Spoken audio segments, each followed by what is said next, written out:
Avid fan ni Bea Alonzo mula San Carlos City, Pangasinan. Personal na nakadaup ang palad ang aktres. Sana all. Tunghayan sa report.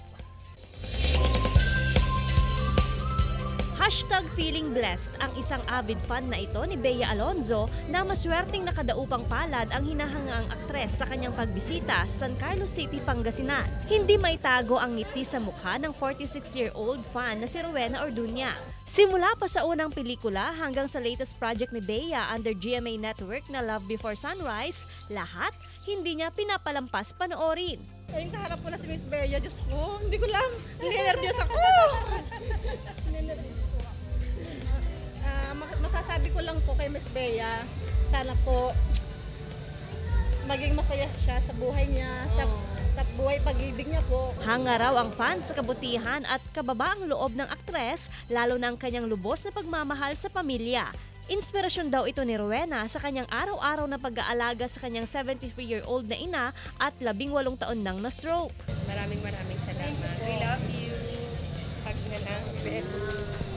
Abot langit naman ang pasasalamat ni Rowena sa handog na regalo ng Love Before Sunrise cast. Napaka-warm. Talaga naman kahit saan pumunta, kami kasama ng mga Kapuso stars ko, laging warm talaga yung pagtanggap kapag may show ang GMA Regional TV. So I'm very happy talaga. Samantala, tilian, hiyawan at palakpakan. Ganito'y pinakita ng mga San Carlinian ang kanilang mainit na pagtanggap sa cast ng Kapuso Primetime Show na Love Before Sunrise sa Kapuso Mall Show sa San Carlos City, Pangasinan.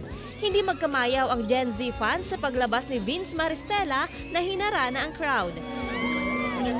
Hataw din ang performance ni Cheska Fausto at game na nakipag-selfie with her fans. Hindi rin napigilan ang kilig ng fans sa duet ni Cheska at Vince.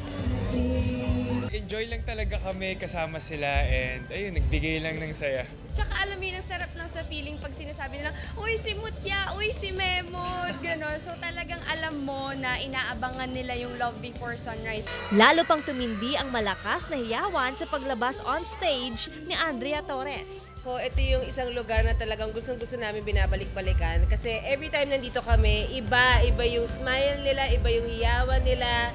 Mas nag-init pa ang gabi sa nostalgic movie theme song performance ng the one and only Bea Alonzo na I'll Never Go.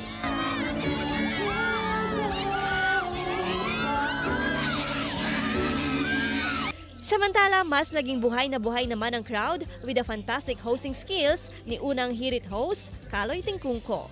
Joan Punsoy para sa Mornings with GMA Regional TV.